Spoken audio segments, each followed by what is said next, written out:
Hello students, welcome to easy math for JEE. I am Ujjwal Kaushik, your friend. जो भी students IIT JEE की preparation कर रहे हैं उनके लिए हमारा चैनल बहुत यूजफुल है।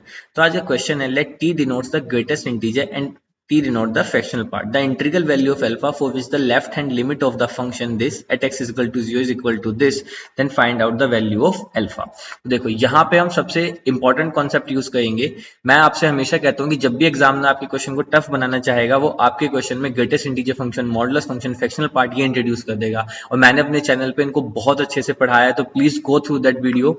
अभी के लिए समझते हैं, हमें गिवन है फ्रैक्शनल पार्ट ऑफ टी। ठीक है, हम जानते हैं जो हमारा एक्स होता है that is fractional part of x, जो होता है that is x minus greatest integer of x. ये हम बहुत अच्छे से जानते हैं। फ्रैक्शनल पार्ट क्या होता है, एक्स में से अगर मैं उसका ग्रेटेस्ट इंटीजर पार्ट घटा देता हूं तो मुझे क्या मिल जाता है, फ्रैक्शनल पार्ट ऑफ एक्स मिल जाता है। तो बस इसी की हम थोड़ी सी यहाँ पे हेल्प लेंगे। तो हमें एक्स की इक्वल टू 0 पे लिमिट निकालनी है। तो limit X is equal to 0 पे लेफ्ट हैंड साइड से। लेफ्ट हैंड साइड कहने का मतलब, जैसे मान लीजिए 0 है तो 0 पे अप्रोच करने के दो रास्ते हैं, या तो हम 0 के लेफ्ट साइड से अप्रोच करें या हम 0 के राइट साइड से अप्रोच करें। अगर हम 0 के लेफ्ट साइड से अप्रोच करते हैं उसे बोलते हैं लेफ्ट हैंड लिमिट और रिप्रेजेंट करते हैं इससे, और जिसको अगर हम राइट हैंड साइड से अप्रोच करते हैं तो उसको बोलते हैं राइट हैंड लिमिट और रिप्रेजेंट करते हैं इस तरह से। तो यहां से हुआ left hand limit, this is equal to कितना गिवन है, 1 plus X greatest integer plus alpha power 2 greatest integer of X plus, अब देखो फ्रैक्शनल पार्ट ऑफ एक्स की जगह पे मैं क्या लिख देता हूं, x minus greatest integer of x.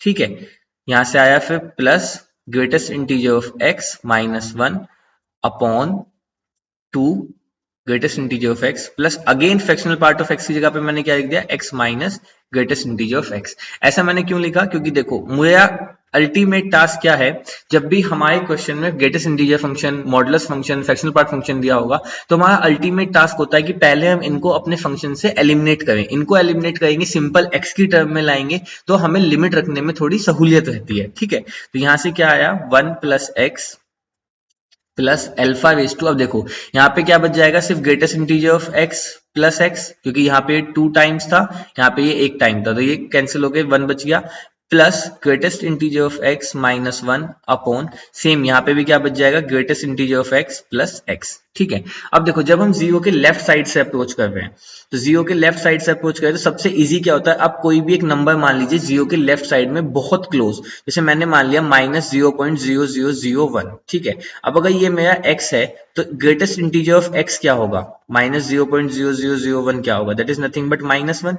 M right? तो यानी कि जो भी मेरा x बिलोंग कर रहा होगा, मैं कहता हूं यहां से -1 से 0 के लिए, तो मेरा ग्रेटेस्ट इंटीजर क्या देता है, -1 देता है। इवन -1 पे भी यही देता है। ठीक है, तो यानी कि जो मेरी ये वाली वैल्यू है, ये वैल्यू किसके इक्वल होगी, ये वाली वैल्यू में -1 के इक्वल होगी। यहां से ये तो हमें क्लियर हुआ। अब यहां से हम देखते हैं कि 1 प्लस एक्स का क्या करें। अब हम प्रॉपर्टी जानते हैं कि x प्लस माइनस कोई भी इंटीजर अगर गिवन हो तो बॉक्स के बाहर सिर्फ ग्रेटेस्ट इंटीजर x से आता है और इंटीजर को हम फ्री कर देते हैं। तो यहां से अगर मैं इस प्रॉपर्टी का यूज करता हूं तो that will be x 0 negative. तो यहां से क्या हो जाएगा, 1 plus greatest integer of x plus alpha power greatest integer of x plus x -1 upon greatest integer of x plus x।